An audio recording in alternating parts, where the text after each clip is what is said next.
Hey everyone, here's the next step of where I'm at, taking the whole intake itself out. So pretty much what we're looking at here was, this was in here before. I actually just popped it up already, and then this one also was somewhere back here. You can probably see that. So yeah, two bolts here, those two nuts that went there, and then you take 1, 2, 3, 4, 5, 6, you unloosen these, and then this was what was in here, so I just took the clip off and then just slid it back, and I was able to push it to the side.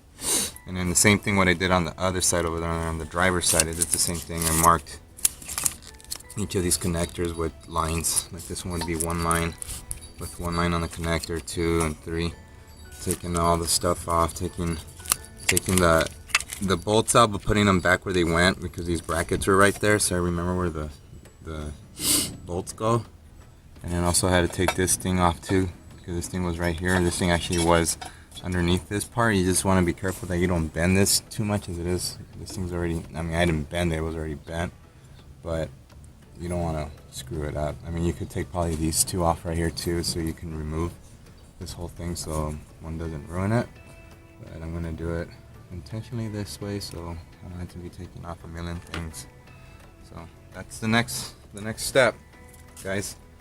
So we're here taking this guy off. I could probably lift it up. Boom, there you go. See? Now we got this beautiful plenum out intake. And then now we're at this level here. Okay, so I'll get back to you.